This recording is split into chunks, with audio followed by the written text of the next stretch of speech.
17 दिन बाद जिंदगी आजाद। वो जिंदगियां जो टनल में फंसी हुई हैं, उनको बचाने की जो कोशिशें लगातार हो रही थीं, तमाम तरह की तकनीकी खराबियों के साथ आखिरकार वो वक्त आ चुका है जब हम थोड़ी देर बाद उन तमाम जिंदगियों को टनल से बाहर निकलते हुए देखेंगे। उनके चेहरों पर जो टेंशन होगी, लेकिन साथ में राहत भी होगी। बाहर भी एक टेंशन है, लेकिन इससे पहले भी कई बार इंसानों की जिंदगी मुश्किलों में फंसी है। अमेरिका में, चिली में तो एक बार जब सुरंग के अंदर फंसे थे लोग, तो करीब 69 दिन तक रेस्क्यू ऑपरेशन चला था। वो रेस्क्यू ऑपरेशन जो दुनिया में सबसे ज्यादा चर्चाओं में रहे, जिनको दुनिया के सबसे बड़े रेस्क्यू ऑपरेशन में गिना जाता है, जिसमें अब भारत का, उत्तरकाशी का ये रेस्क्यू ऑपरेशन भी जुड़ चुका है। इससे पहले कब कब कहां कहां पर इस तरह के रेस्क्यू ऑपरेशन हुए, ये रिपोर्ट देखिए।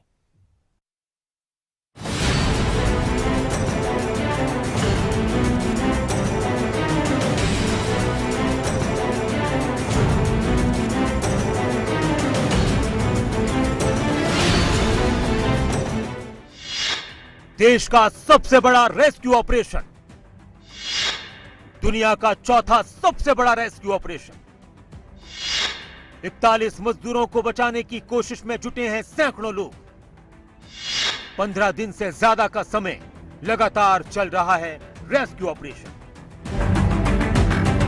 भारत के खूबसूरत राज्यों में से एक उत्तराखंड, जिसे देवभूमि भी कहा जाता है, इसी देवभूमि के उत्तरकाशी के सिलक्यारा में 12 नवंबर से सुरंग में फंसे 41 मजदूरों के रेस्क्यू ऑपरेशन का काम लगातार जारी है। एनडीआरएफ, एसडीआरएफ, एनडीएमए, बीआरओ और भारतीय सेना के जवानों के अलावा कई एजेंसियां मजदूरों की जान बचाने और सफल रेस्क्यू की कोशिश में जुटी हुई हैं। बीच बीच में कई नाकामियों और अड़चनों के बावजूद नए उत्साह और जोश के साथ रेस्क्यू अभियान जारी है।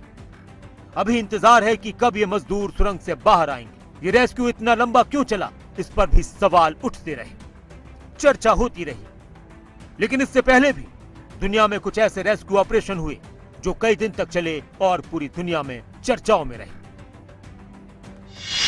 दुनिया का सबसे बड़ा रेस्क्यू ऑपरेशन 13 साल पहले दक्षिण अमेरिका के देश चिली में हुआ था। सबसे बड़ा रेस्क्यू ऑपरेशन 5 अगस्त 2010 में सोने की खदान का मुख्य रैंप ढह जाने से सुरंग में फंस गए थे 33 मजदूर। करीब 2300 फीट गहरी सुरंग में फंस गए थे मजदूर। 18 दिन तक बिना खाना खाए रहे। ऑपरेशन बहुत खतरनाक और जोखिम भरा था। मजदूरों का जिंदा निकल पाना मुश्किल था। 69 दिन तक चला रेस्क्यू ऑपरेशन, पूरी दुनिया में थी इसकी चर्चा। 69वें दिन 33 श्रमिकों का हुआ सफल रेस्क्यू। श्रमिकों को लोहे से बने एक विशेष कैप्सूल से बचाया गया। कैप्सूल नीचे भेजकर एक एक करके मजदूरों को बाहर निकाला गया। थाईलैंड में हुआ दुनिया का दूसरा सबसे बड़ा रेस्क्यू। 2018 में थाईलैंड में हुआ था दुनिया का दूसरा सबसे बड़ा रेस्क्यू ऑपरेशन। अचानक बाढ़ आ जाने से 23 जून 2018 को जूनियर फुटबॉल टीम के 12 खिलाड़ी और एक कोच सुरंग में फंस गए थे। भारी बारिश की वजह से सुरंग में पानी भर गया था। 9 दिन तक ब्रिटिश गोताखोर गुफा के अंदर खिलाड़ियों को ढूंढते रहे। इस रेस्क्यू ऑपरेशन में करीब 10,000 लोगों ने हिस्सा लिया। थाईलैंड, बेल्जियम, ऑस्ट्रेलिया और दुनिया के कई देशों के एक्सपर्ट इस रेस्क्यू ऑपरेशन में लगे रहे। 18 दिन तक बिना कुछ खाए, सिर्फ पानी पीकर सुरंग में सभी बच्चे जिंदा रहे। 18वें दिन सभी जूनियर खिलाड़ियों और कोच को सुरंग से सुरक्षित बाहर निकाला गया। ऑस्ट्रेलिया में दुनिया का तीसरा सबसे बड़ा रेस्क्यू ऑपरेशन 25 अप्रैल 2006 में भूकंप आने की वजह से कई इमारतें जमींदोज हुई। सोने की खदान में करीब 1 किलोमीटर नीचे 2 लोग फंस गए। शुरुआत में लगा कि दोनों की हादसे में जान चली गई, लेकिन जब कैमरा लगाकर देखा गया तो पता चला कि दोनों जिंदा थे। 14 दिन के रेस्क्यू ऑपरेशन के बाद दोनों व्यक्तियों को सुरक्षित बाहर निकाला गया। इस तरह कई बार इंसानों की जिंदगी मुश्किल में फंस जाती है। इन बड़े हादसों के अलावा भी दुनिया में कई रेस्क्यू ऑपरेशन हुए। आपको याद होगा कि जब हरियाणा के कुरुक्षेत्र में सन 2006 में प्रिंस नाम का बच्चा 50 फीट गहरे बोरवेल में गिर गया था, तब 3 दिन तक रेस्क्यू ऑपरेशन चलाकर प्रिंस को बाहर निकाला गया था। ये घटना उस वक्त पूरे देश में चर्चा का विषय रही। लगातार टीवी और अखबारों में इसकी कवरेज हुई। हालांकि अब उत्तरकाशी का ये सुरंग हादसा एक बड़ा हादसा है। मजदूरों को बचाने की कोशिश लगातार जारी है। भारत के एक्सपर्ट्स के साथ ही दुनिया के बड़े एक्सपर्ट सैकड़ों लोगों के साथ रेस्क्यू ऑपरेशन में जुटे हुए हैं। दुआ यही एक है कि जल्द सुरक्षित बाहर आ जाएं सभी श्रमिक। न्यूज डेस्क, खबरें अभी तक।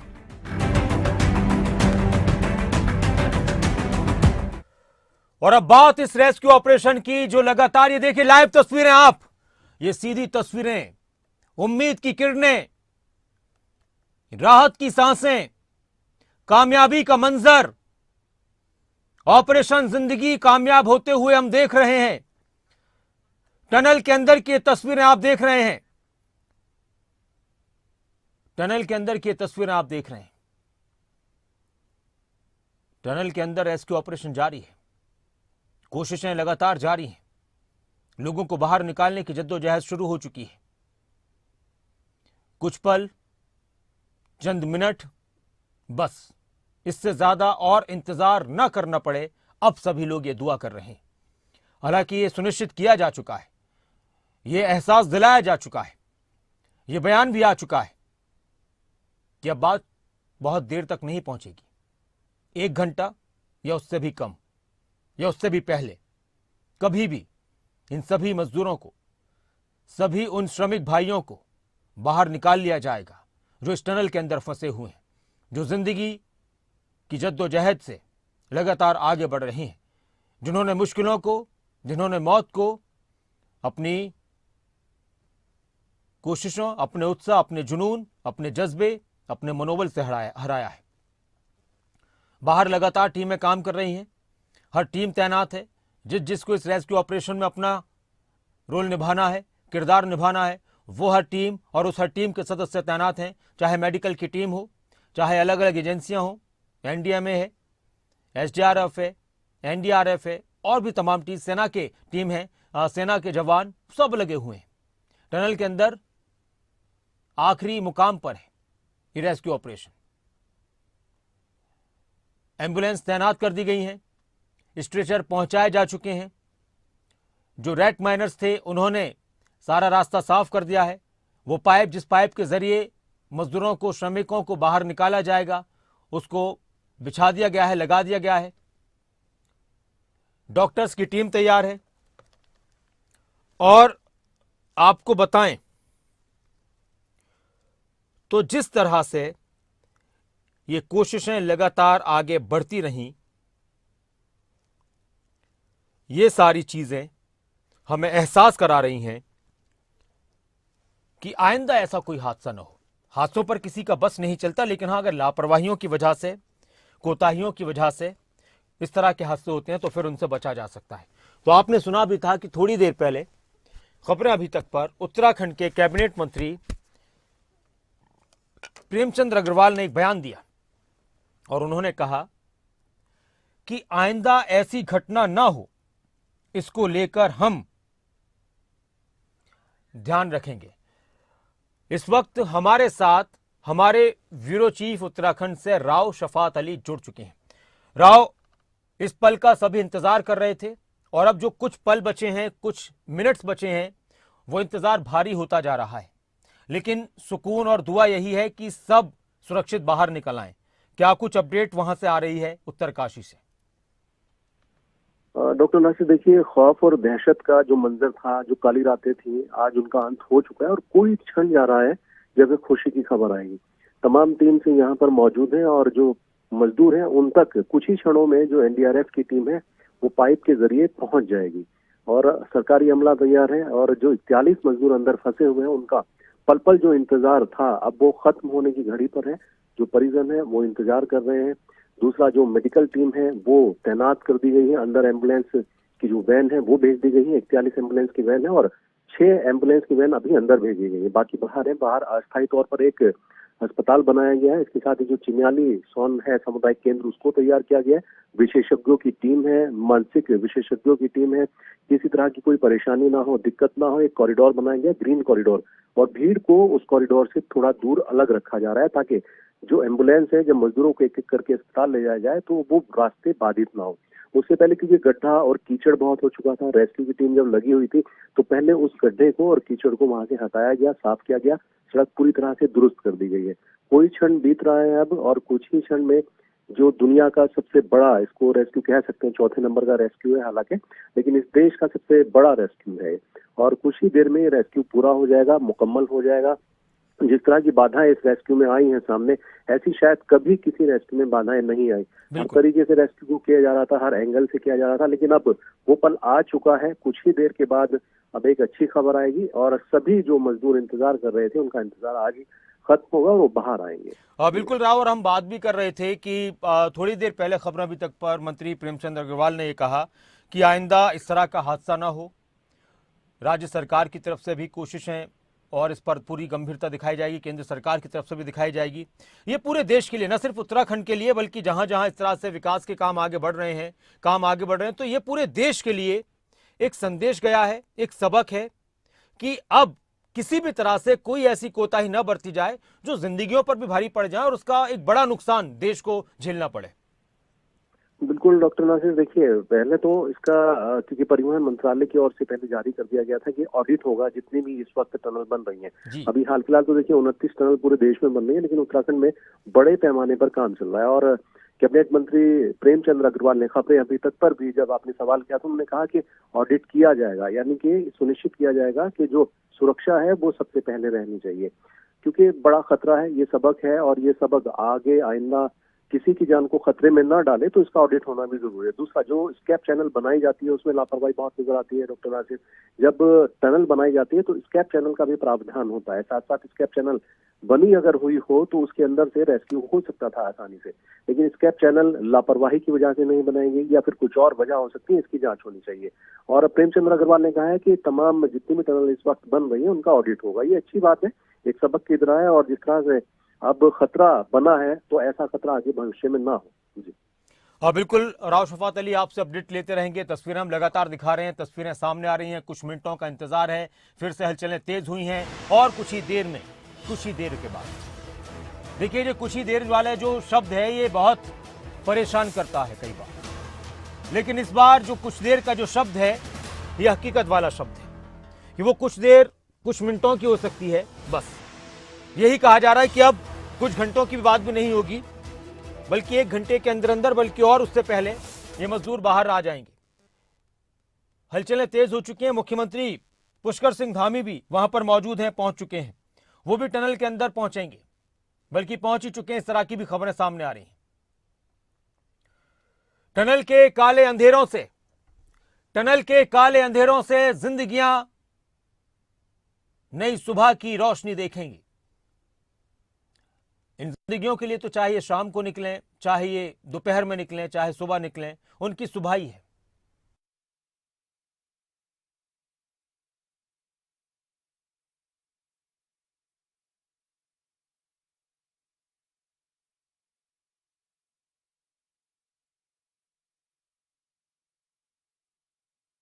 के अलावा अब ये तस्वीरें जो आप देख रहे हैं ये हैं टनल के अंदर की तस्वीरें, और इसी टनल के अंदर फंसे हैं 41 मजदूर। वो 41 मजदूर जो 17 दिन से इस टनल के अंदर फंसे हैं। ये रेस्क्यू ऑपरेशन, जिसको भारत का सबसे बड़ा रेस्क्यू ऑपरेशन कहा जा रहा है, और हम सब की दुआ यही है, हम सब की प्रार्थना यही है, हम सब की आरजू, हम सब की तमन्ना यही है कि आइंदा ऐसा रेस्क्यू ऑपरेशन, ऐसा भी और कैसा भी, हमें देखने को ना मिले। इस तरह से कभी किसी की जिंदगियां मुश्किल में न फंसे, हम सब की दुआ यही है। और इसको लेकर सरकारों की तरफ से गंभीरता दिखाई जाएगी, क्योंकि ये काम जो लोगों की जिंदगियों को आसान बनाने के लिए किए जाते हैं, कई बार वो बहुत सारे लोगों की जिंदगियों को मुश्किल में डाल देते हैं, और इतनी मुश्किल में डाल देते हैं कि उससे जिंदगियों पर तो मुश्किलें आ ही जाती हैं, आफत आ ही जाती हैं। वक्त का, पैसे का, संसाधनों का भी बहुत बड़ा नुकसान होता है। करोड़ों रुपए इस रेस्क्यू ऑपरेशन में अब तक लग चुके हैं, करोड़ों रुपए, लाखों नहीं करोड़ों रुपए लग चुके हैं। तो आप अंदाजा लगाइए, हो सकता है कि कहीं पर कोई लापरवाही हो, उसकी जांच की जाएगी, ऑडिट किए जाएंगे। जहां जहां पर टनल्स के काम चल रहे हैं उस पर भी निगरानी रखी जाएगी। नए सिरे से नोटिफिकेशन जारी किए गए हैं, ये सारी बातें। लेकिन कितना बड़ा ये मौका है, कितनी बड़ी ये कोशिश है कि जिस रेस्क्यू ऑपरेशन को लेकर लगातार ये लग रहा था कि बस कुछ घंटे कुछ दिन में वो पूरा हो जाएगा, उसको 17 दिन लग गए। 17 दिन लग गए हैं। टीम्स लगातार मौजूद हैं। सेना के जवान आप देख रहे हैं, एनडीआरएफ की टीम आप देख रहे हैं, एसडीआरएफ की टीम आप देख रहे हैं, एनडीएमए की टीम आप देख रहे हैं। हर वो टीम जो इस तरह के हादसों में अपनी भूमिकाएं निभाती हैं, लोगों की जान बचाती हैं, वो सब लगी हुई हैं। सबकी कोशिशें जारी हैं।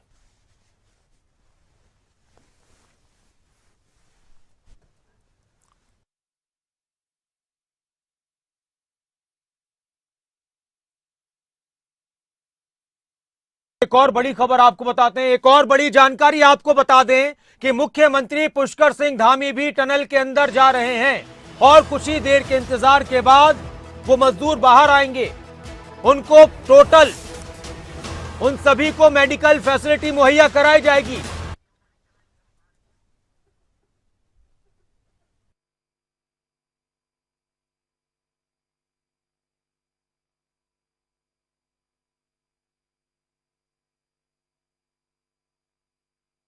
की एक जानकारी यह भी निकलकर सामने आ रही है कि मुख्यमंत्री पुष्कर सिंह धामी भी टनल के अंदर पहुंच रहे हैं और दूसरी तरफ इस तरह की भी बातें अब चल रही हैं कि इस हादसे के बाद सबक लिया जाएगा, आइंदा इस तरह का हादसा ना हो, इस पर ध्यान दिया जाएगा।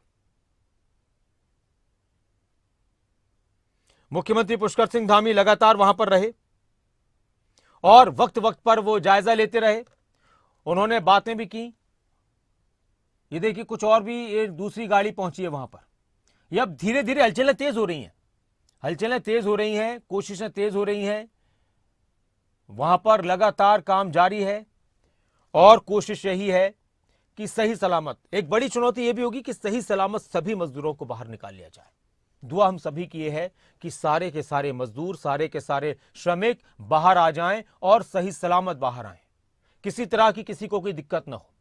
और उसके बाद मैं आपको बता दूं कि ये सारे मजदूर जब बाहर आएंगे तो इन सबको सबसे पहले मेडिकल चेकअप के लिए ले जाया जाएगा। शुरुआत में एम्बुलेंस के अंदर ही जो व्यवस्थाएं की गई हैं वहां पर उनको रखा जाएगा, तुरंत अस्पताल पहुंचाया जाएगा। 41 बेड का अस्पताल बनाया गया है उत्तरकाशी में ही। उसके बाद अगर किसी को कुछ गंभीर समस्या देखी गई, किसी में महसूस की गई, तो फिर उसको एम्स भी पहुंचाया जाएगा, ऋषिकेश एम्स। और इसके लिए भी तमाम तरह की कोशिशें हैं। ये देखिए लाइटें जब जलती हैं ना तो उम्मीदें जलती हैं। ये लाइटें जैसे ही जल रही हैं तो कुछ उम्मीदें बढ़ रही हैं और हर गुजरता वक्त उम्मीदों को बढ़ाने वाला है। जैसी हलचलें तेज हो रही हैं तो वो उम्मीदें बढ़ रही हैं। ये उत्तरकाशी से आप तस्वीरें लगातार देख रहे हैं। सबके जुबान पर एक ही दुआ है कि बस किसी भी तरह से इन मजदूरों को जल्द से जल्द बाहर निकाल लिया जाए, जल्द से जल्द इन मजदूरों को बाहर निकाल लिया जाए।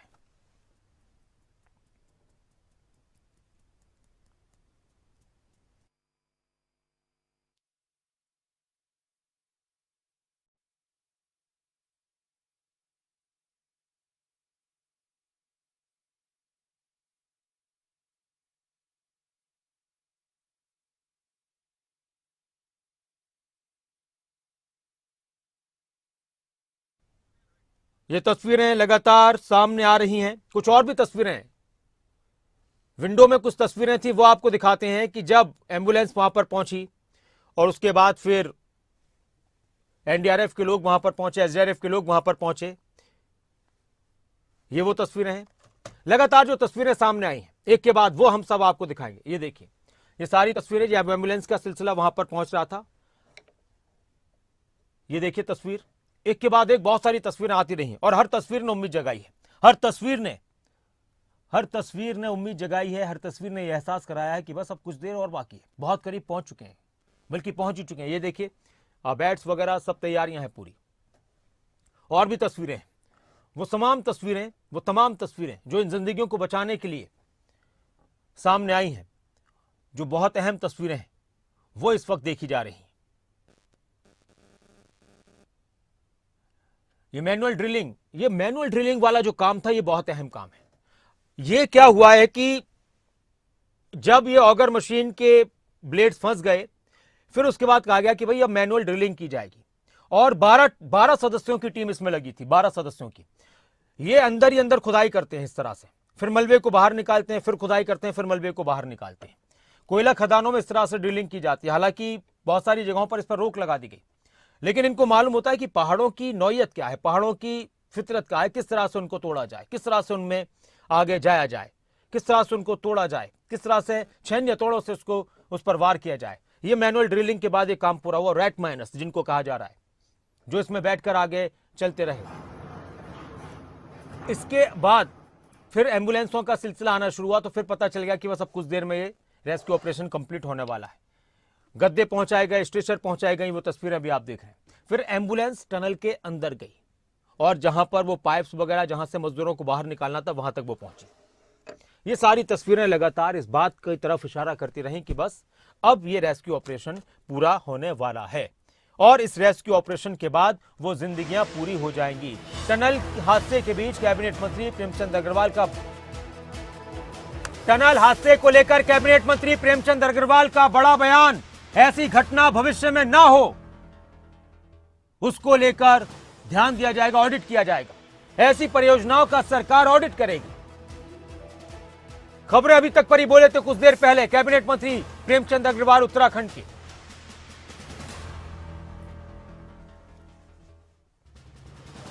खबरें अभी तक पर कैबिनेट मंत्री प्रेमचंद अग्रवाल का बड़ा बयान। ऐसी परियोजनाओं का सरकार करेगी ऑडिट। और इस वक्त हमारे साथ उसी उत्तरकाशी से जहां पर यह हादसा हुआ है प्रदीप भट्ट जी जुड़ चुके हैं, जिला पंचायत के सदस्य हैं उत्तरकाशी में। नमस्कार प्रदीप भट्ट जी। जी नमस्कार। प्रदीप भट्ट जी, आपकी आंखों के सामने ये सारे मंजर हैं, किस मुकाम पर पहुंच चुका है ये रेस्क्यू ऑपरेशन, किस तरह की मुश्किलें आपने अपने इस इलाके में देखी थी अब तक? जी निश्चित तौर पर ये बड़ा दुर्भाग्य रहा है कि 17 दिनों से मजदूर टनल के अंदर फंसे हैं मजदूर भाई, और ये बहुत अच्छी खबर है कि बाबा भोकनाथ की कृपा से और आज हमारे प्रदेश के यशस्वी मुख्यमंत्री पुष्कर सिंह धामी जी खुद वहां मौके पर हैं और आज जो है मजदूरों को रेस्क्यू कर लिया जाएगा। और ये अच्छी खबर आ रही है कि आज जो है उनको बाहर निकाला जाएगा। जी प्रदीप भट्ट जी, आपने तो सारी चीजों को अपनी आंखों से देखा होगा, जो हर एक दिन गुजर रहा था। कभी उम्मीदें बढ़ रही थी, कभी फिर कहा गया एक हफ्ते पहले ही कि आज निकाल लिए जाएंगे। आपने क्या कुछ देखा, क्या कुछ महसूस किया, किस तरह से? आप तो पहाड़ों से अच्छी तरह वाकिफ हैं, ये पहाड़ क्या कहते हैं? बिल्कुल, जैसे देखिए इस बार जो दीपावली का पर्व था और सारा देश दीपावली का पर्व मना रहा था, लेकिन वही प्रदीप जी आप उन लोगों में होंगे जो सबसे पहले इस घटनास्थल पर पहुंचे होंगे सब लोगों के साथ में।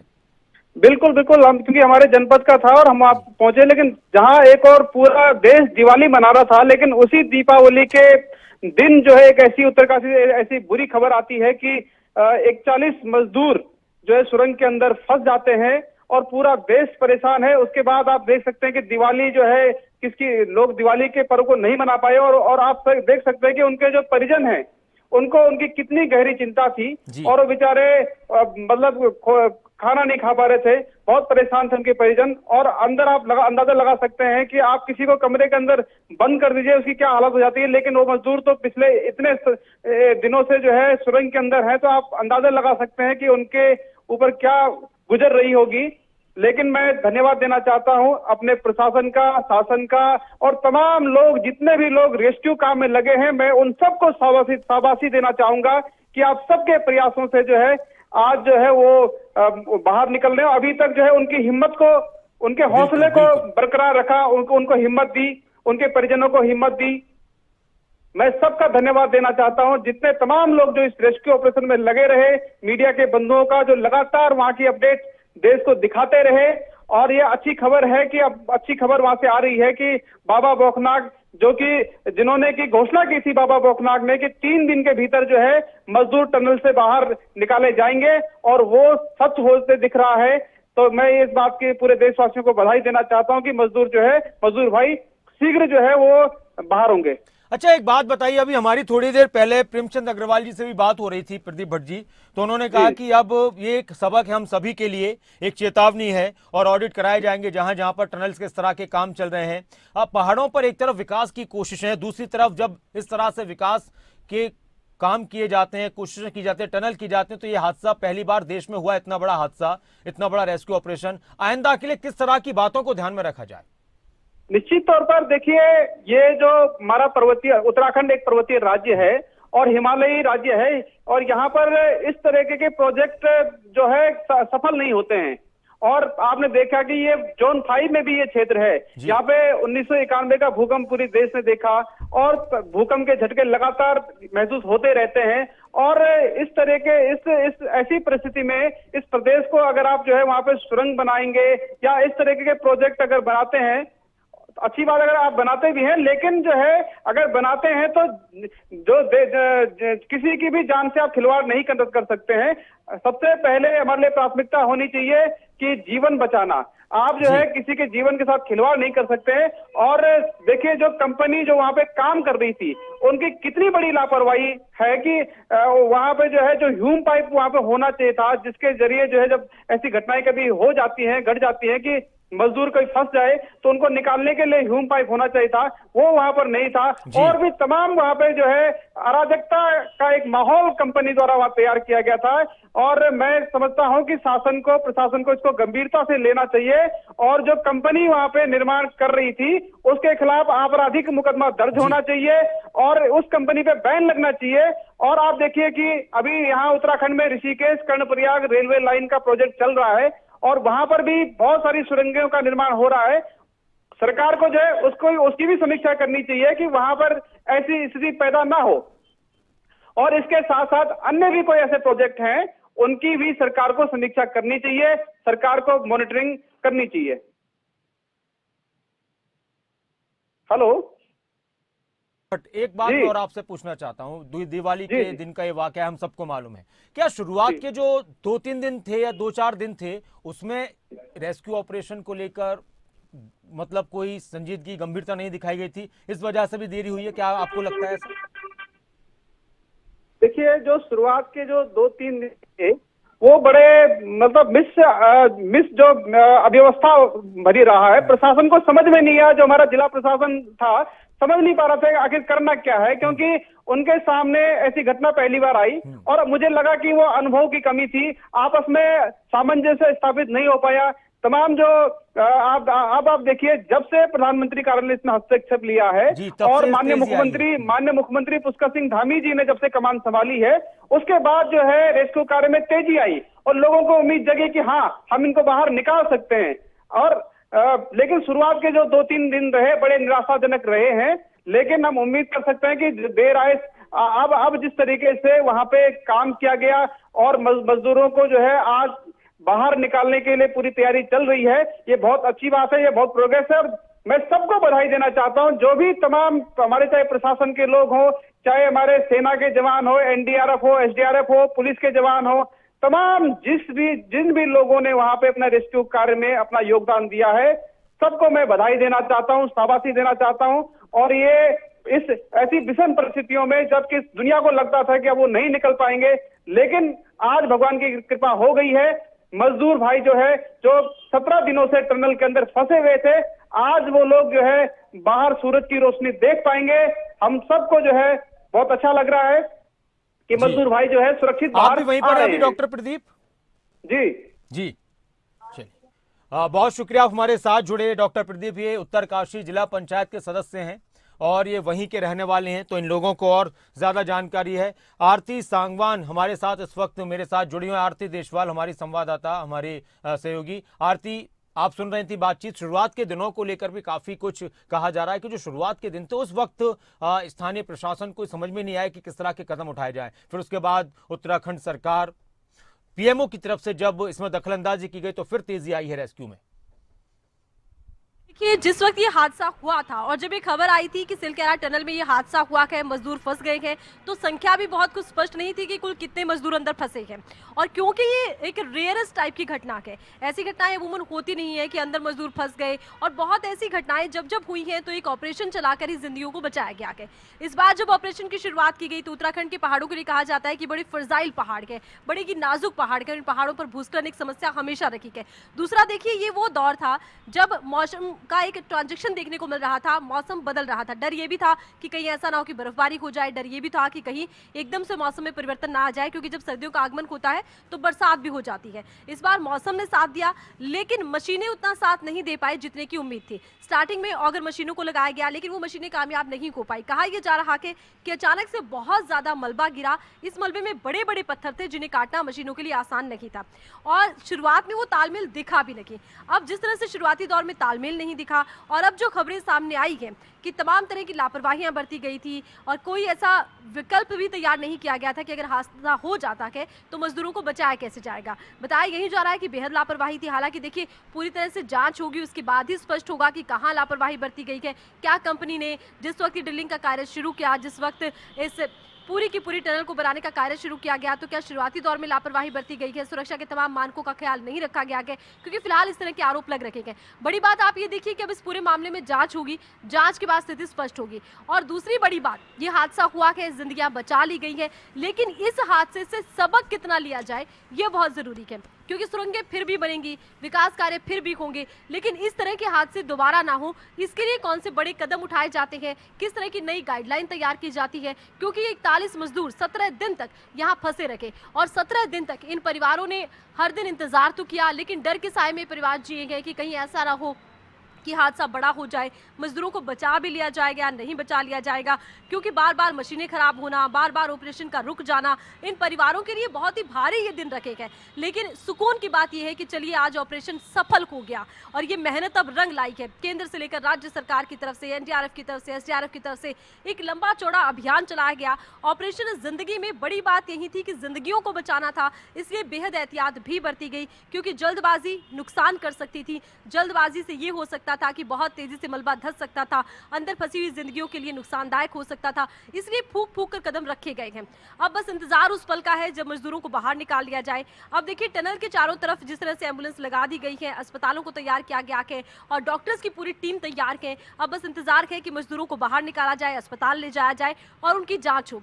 और जांच के लिहाज से देखिए, अंदर का तापमान, अंदर जिस तरह का इस वक्त मौसम रहा होगा, कहा यह जा रहा है कि टनल का ये जो पूरा इलाका है, इस टनल के इलाके में ये पत्थर है, ये मिट्टी है, अगर इसमें नमी आ जाती है तो यहाँ पर किसी तरह की कैविटी भी पैदा हो जाती है, जो सेहत के लिए बेहद हानिकारक है। ऐसे में इन मजदूरों की जांच होगी। दूसरी बड़ी बात यह है कि इस तरह के हादसों का एक मनोवैज्ञानिक असर होता है। अब इन मजदूरों पर किस तरह का मनोवैज्ञानिक असर रहता है, इसको लेकर भी जांच होगी। फिलहाल इन 41 मजदूरों को बाहर निकालने के लिए कवायद तेज कर दी गई है। इन मजदूरों को बाहर निकाला जाएगा, और इसके लिए देखिए यहाँ पर 6 ये पूरी एम्बुलेंस है जो लगा दी गई है। एक कतार में इन एम्बुलेंस को लगाया गया है, बैक कर पहले एक एम्बुलेंस को अंदर ले जाया गया, और इन्हीं एम्बुलेंस के जरिए एक एक कर मजदूरों को ले जाकर अस्पताल पहुंचाया जाएगा, जहां इनकी जांच होगी। इस पूरे अभियान को लेकर देखिए, शुरुआती दौर में ये कहा गया कि बहुत तेजी नहीं दिखाई गई, लेकिन जैसे ही केंद्र का हस्तक्षेप हुआ, जैसे ही पीएम ऑफिस तक ये खबर गई और वहां से जिस तरह से इंस्ट्रक्शंस आई है, उसके बाद बड़ी तेजी से ये अभियान आगे बढ़ा। लेकिन हाँ, ये जो विषम परिस्थितियां हैं उत्तराखंड की, ये जरूर आड़े आई हैं, क्योंकि भूस्खलन के बाद बड़े बड़े पत्थरों का इस टनल में आकर गिर जाना ये एक बड़ी समस्या था, और इसीलिए देखा यह गया कि ऑपरेशन कई बार उस स्थिति में जा पहुंचा कि ऑपरेशन को रोकना तक पड़ा। कई बार मशीनें टूट गई, कई बार मशीनों ने साथ नहीं दिया, और अंतिम दौर में देखिए, जब बताया जाता है कि 6 मीटर की दूरी सिर्फ तय करनी थी इन मजदूरों तक पहुंचने के लिए, उस वक्त मैनुअल ड्रिलिंग की गई, और ये मैनुअल ड्रिलिंग भी शुरुआती 3 मीटर तक कहा जा रहा है कि बड़ी आसानी से हुई, लेकिन आखिरी ये 2 मीटर का जो फासला है ये बड़ा मुश्किल रहा है, और अब बस ये फासला पूरा होने वाला है। अब बस मजदूरों को बाहर निकाला जाना है, ऑपरेशन जिंदगी बस सफल होने वाला है। इसी सफलता के लिए लगातार दुआएं मांगी जा रही थी। ना केवल इन श्रमिकों के परिजन दुआएं मांग रहे थे, ना केवल इनके परिवार के जन दुआएं मांग रहे थे, बल्कि देश दुआएं मांग रहा था।